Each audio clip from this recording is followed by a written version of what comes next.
দর্শক, আমরা রয়েছে বাংলাদেশের অন্তর্বর্তী সরকারের প্রধান উপদেষ্টা প্রফেসর ডক্টর মোহাম্মদ ইউনূসের যে বাসভবন যমুনা, সেই যমুনার সামনে। এবং আপনারা দেখতে পাচ্ছেন যে এখানে শহীদ হাদি হত্যার বিচারের দাবিতে অবস্থান করছেন ইনকিলাব মঞ্চের বেশ কয়েকজন মুখপাত্র, এবং এখানে কয়েকজন নারীও রয়েছেন ওসমান হাদির স্ত্রী রাবেয়া ইসলাম শম্পা। তো আমরা একটু এখানে কথা বলবো যে আসলে তারা ঠিক কি এখানে করতে চাচ্ছেন এবং তাদের অ্যাক্টিভিটিস কি এখানে। আমি আরাফাতুল ইসলাম আপনাদের সঙ্গে রয়েছি। আপনারা কে কোথা থেকে দেখছেন এই ভিডিও জানাতে পারেন আমাদেরকে, পাশাপাশি আপনাদের কোনো প্রশ্ন থাকলে সেটাও করতে পারেন। আমি একটু চেষ্টা করি এখানে কথা বলার জন্য। হ্যালো হ্যালো, আপনার সঙ্গে একটু কথা বলা যাবে? আমি আরাফাত। আপনি যদি আমাদেরকে একটু বলেন যে এখানে আপনাদের এই যে অবস্থান কর্মসূচিটার কারণ কি? প্রথমত আপনি জানেন যে আজ থেকে ৫৫ দিন আগে বাংলাদেশের ইতিহাসে সব থেকে গুরুত্বপূর্ণ একজন প্রার্থী ছিলেন, যাকে কেন্দ্র করেই মনে হচ্ছিল যে এবারে নির্বাচন জমে উঠেছে। শহীদ ওসমান হাদিকে গুলি করা হয়েছে, এবং আজকে ৫৫ দিন পরে এসেও শহীদ ওসমান হাদিকে কারা গুলি করেছে, এর পিছনে কারা কারা কাজ করেছে, এখন পর্যন্ত তদন্ত সংস্থাগুলো সেটা বের করতে সক্ষম হয়নি। এবং আপনি হয়তো জেনে থাকবেন যে শাহবাগে যখন আমরা অবরোধ করছিলাম, তখন সরকারের একজন উপদেষ্টা এসেছিলেন এবং তিনি বলেছিলেন যে আমাদের ৯০% কাজ অলরেডি সম্পন্ন হয়েছে তদন্তের, মাত্র 10% বাকি আছে, এর জন্য প্রায় 10 দিন সময় লাগবে। যেহেতু তদন্তের ব্যাপার আমরা তাদের হাতে ছেড়ে দিয়েছিলাম। এই 10 দিন পরে তারা যেই কাজটা করলো, সেটা হচ্ছে এই তদন্তের পিছনে কারা রয়েছে তাদেরকে কোনোভাবেই তারা এর ভিতরে অন্তর্ভুক্ত করলো না। এবং আপনার এই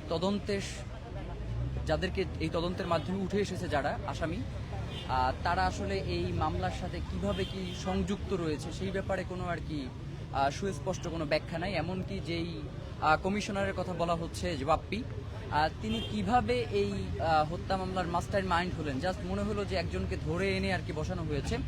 যোগসূত্রের কোনো কথাই এই চার্জশিটের মধ্যে উল্লেখ নেই, যার কারণে আমরা আদালতে নারাজি দিয়েছিলাম।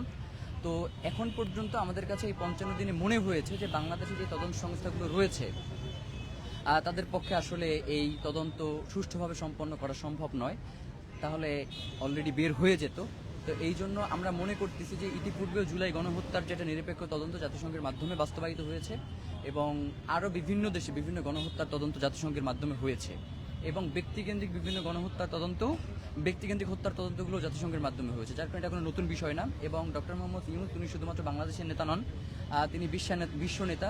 তো তিনি যদি শুধুমাত্র জাতিসংঘকে একটি চিঠি প্রেরণ করেন শহীদ ওসমান হাদির হত্যার তদন্তের ব্যাপারে, এটা তার জন্য কঠিন কিছু নয়, কিন্তু তিনি চলে যাওয়ার পরে আসলে এটা খুবই কঠিন হয়ে যাবে বলে আমরা মনে করছি, এবং শহীদ ওসমান হাদির খুনিরা ধরাছোঁয়ার বাইরেই থেকে যাবে। সেই জায়গা থেকে আজকে আমরা এখানে এসেছি, এবং এতদিন পর্যন্ত গত 7 দিন ধরে আমরা ডক্টর মোহাম্মদ ইউনূসের একটা অ্যাপয়েন্টমেন্টের জন্য চেষ্টা করে যাচ্ছিলাম। শহীদ ওসমান হাদির স্ত্রীও এখানে রয়েছেন। তিনি এখন পর্যন্ত জনসম্মুখে কখনোই আসেন নাই, কিন্তু তিনি এই যে রাষ্ট্র, একজন পর্দাশীল নারী যে স্বেচ্ছায় তার স্ত্রী তার সন্তানকে নিয়ে বাসায় থাকতে চেয়েছিলেন, কিন্তু রাষ্ট্র তাকে বাধ্য করেছে রাস্তায় নেমে আসবার জন্য। তো এই দায়ভার তো অবশ্যই রাষ্ট্রকে নিতে হবে।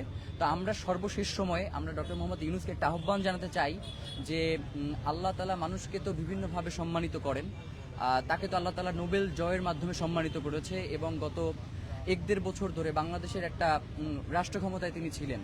তো বাংলাদেশের জনগণের সকল উপদেষ্টাদের ব্যাপারে বিভিন্ন ধরনের বিভিন্ন মানুষের মতামত রয়েছে, কিন্তু সবাই একটা জায়গায় সবাই খুবই একতাবদ্ধ ছিল যে ডক্টর মোহাম্মদ ইউনূস তিনি হচ্ছে অন্যদের সবার থেকে আলাদা, এবং এই লোকটা একমাত্র সৎ হিসেবে আছেন উপদেষ্টা পরিষদে।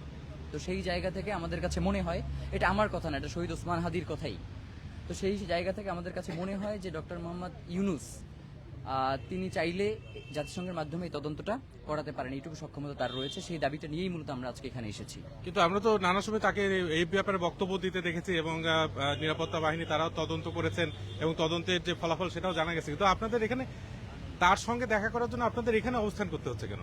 এক্স্যাক্টলি এইটাই হচ্ছে প্রশ্ন। ডক্টর মোহাম্মদ ইউনূসের সাথে যোগাযোগ করবার যতগুলো মাধ্যম রয়েছে সবগুলো মাধ্যমেই আমরা যোগাযোগ করেছি, কিন্তু তারা এখন পর্যন্ত আশানুরূপ কোনো আমাদেরকে রিপ্লাই করে নাই যে আজকে করবেন বা দেখা করা সম্ভব নয়। তারা আমাদেরকে একদম গণনার মধ্যেই আনছেন না যে শহীদ ওসমান হাদির হত্যার এই বিচারটা হওয়া দরকার, এবং তার পরিবার কোন সময়টা পার করছে সেইটা আমাদের জানা দরকার। এটা কোনোভাবেই তারা গ্রাহ্য করছেন না। আমার কাছে মনে হচ্ছে যেটা ডক্টর মোহাম্মদ ইউনূসের আশেপাশে যারা তাকে সবসময় বেষ্টনীর মধ্যে রাখছেন, এই মানুষগুলো ডক্টর মোহাম্মদ ইউনূসের কাছে এই সংবাদটা পৌঁছে দিচ্ছেন না। সেই জায়গা থেকে আমাদের কাছে মনে হয়েছে যে ডক্টর মোহাম্মদ ইউনূস এখানে অবস্থান করেন, তো আমরা যদি তার একদম কর্ণকুহরের কাছে গিয়ে আমাদের আর্তনাদের কথা বলি, আমাদের ভাই হত্যার বিচার চাই, তাহলে হয়তো তিনি এই ব্যাপারটা শুনতে পারেন। সেই জন্যই আমরা এখানে এসেছি। ধন্যবাদ আপনাকে। আমরা কি একটু শহীদ ওসমান হাদির স্ত্রীর সঙ্গে কথা বলা সম্ভব? তিনি আসলে মিডিয়ার সামনে আসবেন না, কিন্তু আপনারা চাইলে ওই পাশে জুমা আছেন, আমাদের ইনকিলাব মঞ্চ বর্তমান ঢাকা বিশ্ববিদ্যালয়ের আহ্বায়ক, তার কাছ থেকে চাইলে আপনারা মতামত নিতে পারেন। ধন্যবাদ আপনাকে। জি, আপনাকেও ধন্যবাদ। দর্শক, আমরা কথা বলছিলাম আব্দুল্লাহ আল জাবেরের সঙ্গে। তিনি আমাদেরকে জানাচ্ছিলেন যে এখানে তাদের অবস্থান কর্মসূচির কারণে আপনারা জানেন যে ওসমান হাদি তিনি স্বতন্ত্র প্রার্থী হিসেবে নির্বাচন করতে চেয়েছিলেন এবং সেই নির্বাচনী কর্মকাণ্ড তিনি যখন চালাচ্ছিলেন তখন একদিন শুক্রবার তিনি গুলিবিদ্ধ হন এবং তারপর মাত্র এক সপ্তাহের মধ্যেই তার চিকিৎসারত অবস্থায় সিঙ্গাপুরে তিনি মৃত্যুবরণ করেন। তো সেই ঘটনার পর থেকে বাংলাদেশে সেই ঘটনা নিয়ে বেশ আলোড়ন সৃষ্টি হয়েছে এবং ইনকিলাব মঞ্চ, যেটা হাদির সম্পৃক্ত ছিলেন তার সঙ্গে, সেই ইনকিলাব মঞ্চ কিন্তু মানে নানা রকম কর্মসূচি করছে এবং আজকে আপনারা দেখতে পাচ্ছেন যে বেশ কয়েকজন এখানে রয়েছেন, তারা আপনার যমুনার সামনে অবস্থান কর্মসূচি নিয়েছেন এবং তাদের দাবি হচ্ছে যে তারা প্রধান উপদেষ্টা অধ্যাপক ডক্টর মোহাম্মদ ইউনূস তার সঙ্গে দেখা করতে চান এবং তারা চান যে জাতিসংঘের মাধ্যমে যাতে হাদি হত্যাকাণ্ডের বিচার হয়। ইতিমধ্যে বাংলাদেশের যে তদন্তকারীরা রয়েছেন তারা জানিয়েছেন যে তারা সন্দেহভাজন যে খুনি, সেই খুনিকে শনাক্ত করেছেন, বেশ কয়েকজনকে গ্রেপ্তার করা হয়েছে। কিন্তু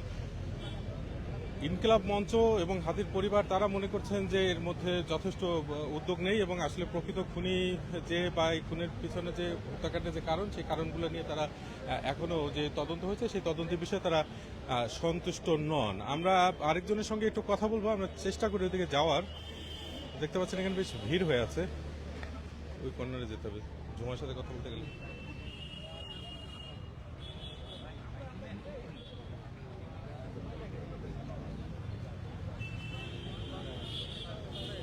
হ্যালো, আচ্ছা আমি একটু কথা বলতে চাচ্ছিলাম ঝুমার সঙ্গে। হ্যাঁ, হ্যালো, আমার নাম আরাফাত, আমি জার্মানির ডয়চে ভেলেতে চাকরি করি। তো আমি একটু আপনার কাছে জানতে চাচ্ছিলাম যে এই যে হাদি হত্যাকাণ্ডের পরে যে 55 দিন হয়ে গেল এবং তারপরে আপনাদের এভাবে অবস্থান কর্মসূচি করতে হচ্ছে, এটার কারণ কি?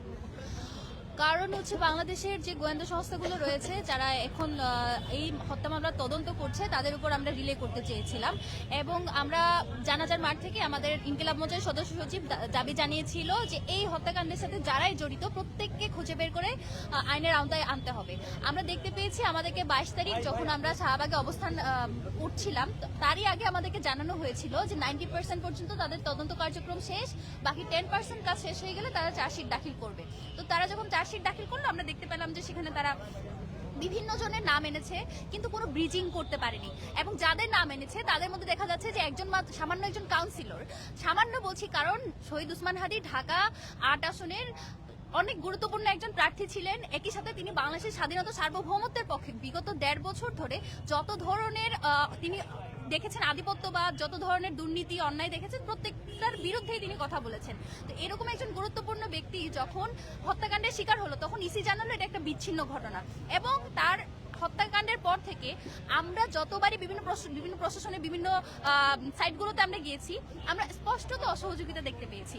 এজন্য আমাদের মনে হয়েছে এই অসহযোগিতার কারণ কি মনে হচ্ছে আপনার কাছে? আমরা তো দেখতে পাচ্ছি যে তদন্ত হচ্ছে এবং তার মরদেহ যখন বাংলাদেশে নিয়ে আসা হলো সংসদ ভবনের সামনে জানাজার আয়োজন করা হলো এবং সেখানে বিপুল সংখ্যক মানুষ অংশ নিয়েছেন এবং তাকে দাফন করা হয়েছে তার প্রিয় কবির পাশে, কিন্তু তারপরে আপনার কাছে অসহযোগিতা কেন মনে হচ্ছে? অসহযোগিতার একদম প্রথম ঘটনাটা বলি, যখন তার মরদেহ যখন জানাজার মাঠ থেকে কবরস্থান পর্যন্ত আনা হবে তখনই একদম শুরুতেই প্রোটোকলটা ভেঙে দেওয়া হয়। একেবারে অরক্ষিত অবস্থায় শহীদ ওসমান হাদির যে মরদেহ সেটা আমাদের ইনকিলাব মঞ্চের সদস্য সচিব আব্দুল্লাহ আল জাবের নিজে একা সবার বিরুদ্ধে গিয়ে একেবারে চারপাশ থেকে প্রোটেকশন দিয়ে একা এক হাতে প্রোটেকশন দিয়ে ওখান থেকে এখান পর্যন্ত এনেছে।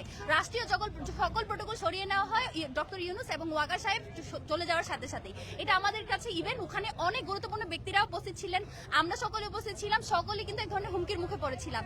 এরপর থেকে ধরুন যে 90% যে চার্জশিটের কথা বলা হচ্ছে সেখানে বেসিক্যালি 60%ও নেই, কারণ একজন সামান্য কাউন্সিলরকে সেখানে মাস্টার মাইন্ড হিসেবে দেখানো হয়েছে। এই ঘটনার মাস্টার মাইন্ড যে সে কেন সেটাও তারা দেখাতে পারেনি এবং এই ধরনের প্রচুর অসংলগ্নতা আপনারা পুরো চার্জশিটে দেখতে পাবেন। কোনো ধরনের ব্রিজিং নাই, কোনো ধরনের কোনো ইনফরমেশনের সাথে ইনফরমেশনের কোনো মানে একেবারে পুরোপুরি গ্যাপ। এই যে অসহযোগিতাগুলো, যেমন আমরা গত আন্দোলন করেছি, আন্দোলনের পরে তাদের কথা ছিল যে তারা আমাদের কাছ থেকে সহযোগিতা নিবে, আমরা তাদেরকে সহযোগিতা কোনো সহযোগিতা করেনি। আজকে শহীদ ওসমান হাদির স্ত্রীকে যে কখনো ঘর থেকে বের হয়নি, তার স্বামীর মৃত্যুর পরেও তাকে আজকে এসে এখানে বসতে হয়েছে। আমরা এর আগে অনেকভাবে চেষ্টা করেছি যে ডক্টর ইউনূস পর্যন্ত পৌঁছানোর জন্য, সকল আমরা চ্যানেলগুলো ইউজ করেছি যাতে তার পর্যন্ত পৌঁছানো যায়। কেউ এখন পর্যন্ত আমার মনে হয় না ডক্টর ইউনূসের কাছে এই সংবাদ পৌঁছেছে যে আমরা তার সাথে একটা অ্যাপয়েন্টমেন্ট চাই, এটা তার পর্যন্ত পৌঁছাতেই দেওয়া হয়নি। এগুলো স্পষ্টত রাষ্ট্রীয় অসহযোগিতা এবং পুরো এস্টাবলিশমেন্ট যখন আপনাকে অসহযোগিতা করে, এখানে আসলে বোঝার কোনো বাকি থাকে না যে এস্টাবলিশমেন্টই এখানে জড়িত। যেহেতু এখানে এস্টাবলিশমেন্টকে আমরা দায়ী করছি, আমরা মনে করছি যারা আমাদের অসহযোগিতা করছে আমাদেরকে প্রপারলি, যে আমরা তো খুব বেশি কিছু দাবি করছি না, আমরা স্পষ্ট দেখতে পাচ্ছি যে এই যেহেতু তারা বারবার বলছে তারা তাদের সকল ক্যাপাসিটি তারা ইউজ করছে, তাদের যা যা করা দরকার সবকিছুই তারা করছে। সবকিছু করার পরে যেহেতু তারা সত্য উদ্ঘাটন করতে পারেনি, রাষ্ট্রীয় এবং হচ্ছে বিদেশি যে ষড়যন্ত্র এখানে আছে সেটা যেহেতু তারা বের করতে পারছে না, আমরা মনে করছি যদি জাতিসংঘ এখানে তার তত্ত্বাবধানে তদন্তটা করে তাহলে হচ্ছে এটা প্রপারলি একটা ইনভেস্টিগেশন হবে। সেই ইনভেস্টিগেশনের জন্যই আমরা এখানে বসেছি।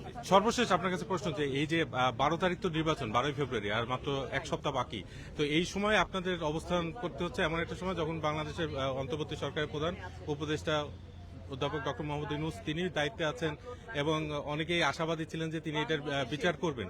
তো এই যে 7 দিন পর পরিস্থিতি কিরকম হবে এবং আপনাদের বিচারের দাবি কোন দিকে যাচ্ছে আপনার কাছে মনে হচ্ছে? সরি, মানে এই 7 দিন যে নির্বাচন, এই নির্বাচনের পরে তাহলে আপনাদের এই কর্মকাণ্ড কি হবে? আচ্ছা, এখানে আমাদের শুধু একটাই জাতিসংঘ এখানে প্রপারলি ইনভেস্টিগেশনটা করবে। বিচারের তো বাংলাদেশের যে নিয়মতান্ত্রিক বিচার সেখানে বিচার হবে, কিন্তু তদন্তে যদি সুস্পষ্টভাবে যে আসামি তাকে যদি বের করতে না পারি, আমি তো একটা অর্ধেক বিচার কার্য দিয়ে তো আমার কোনো লাভ নেই। এই জন্য আমরা সঠিক বিচারটা হওয়ার জন্য আমরা তদন্তটা দাবি করছি। বিচারটা কিন্তু জাতিসংঘের অধীনে দাবি করছি না, আমাদের দাবি তদন্তটা। তো এখন যেহেতু সামনে নির্বাচন, এই জন্য আমরা খুবই স্ট্রাকচার্ড ওয়েতে, খুবই ওয়েল অর্গানাইজড এতদিন পর্যন্ত প্রোটেস্ট করেছি।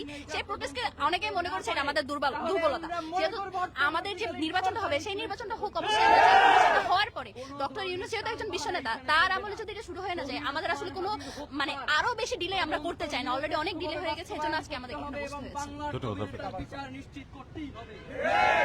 দর্শক দেখতে পাচ্ছেন যে এখানে বেশ ভিড় জমে গেছে এবং আপনারা দেখতে পাচ্ছেন যে আব্দুল্লাহ আল জাবের যিনি আছেন ইনকিলাব মঞ্চের বর্তমান মুখপাত্র, তিনি কথা বলছেন এবং চেষ্টা করছেন এখানে একটা ব্রিফিং দেওয়ার জন্য।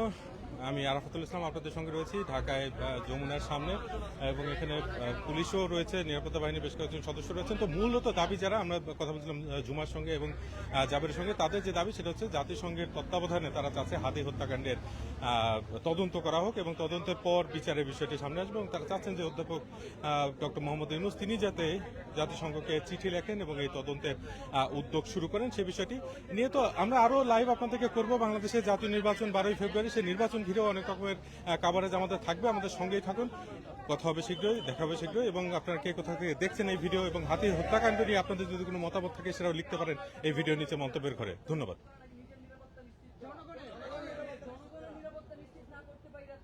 নিরাপত্তা নিয়ে খুব বেশি বৈশাখ হইতে পারে না।